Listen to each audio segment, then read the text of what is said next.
Well, meditation seems to be the new hot trend. Celebrities like Selena Gomez, Miranda Kerr, and even a naked Michelle Rodriguez have posted meditation pictures. And Dan, mercifully fully clothed, thank you for that, has just written a new book entitled 10% Happier about how you became a meditator. Very reluctantly. I got interested in this subject in part because of all the science that says meditation can be good for you. In fact, just the other day there was a study that came out that says meditation can reduce your chocolate cravings.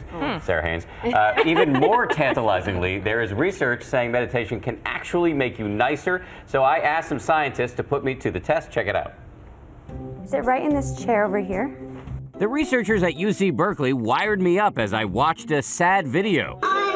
Really want to go. They tested my ability to detect Surprise.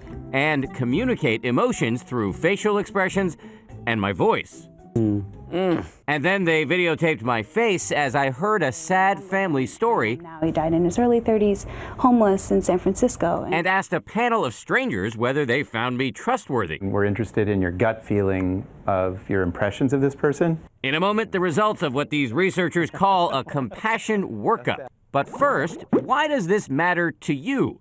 Because new science says compassionate people tend to be healthier, more popular, and more successful. And there are new data showing the clearer the signal you show, people trust you more. And check this out. The new research also says you can effectively rewire your own brain to be nicer. Personally, I always figured I'm a nice enough guy. I love animals and children. But when I heard that you can actually build your compassion like a muscle, I decided to give it a try. For several years, I've been doing compassion meditation. You ready to see your scores? Yeah. So, is it working? You showed a really strong physiological response with respect to compassion. I also did well with that focus group of strangers and with those faces and voices I had to read. And what Can that you means- look into the camera and say that to my wife? He's excellent at reading emotions. It says so right here.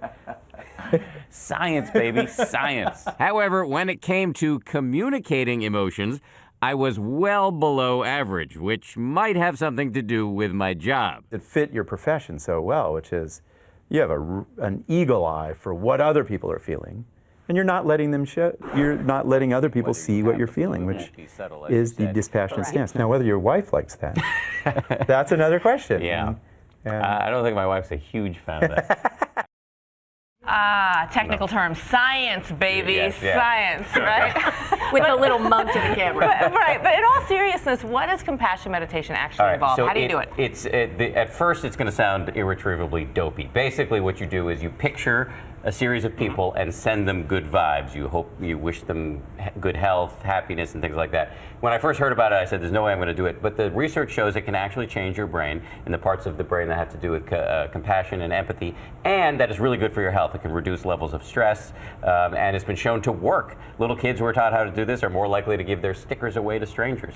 And by the way, I picture you guys all the time when I do the meditation. Just so you know. Thank you for that. Especially you, Claiborne. Thank you. Thank you. Well, it's a fascinating story and a great book, and I hope women around the country go buy this book for their husbands, especially for themselves too. But if you want happier husbands, get this book for simple meditation instructions. Go to abcnews.com/10% happier, or obviously go to Amazon.com and buy Dan's book. Alternatively, you can check out Ron's book, 11% Happier, which is on the stands right now. Yeah, exactly.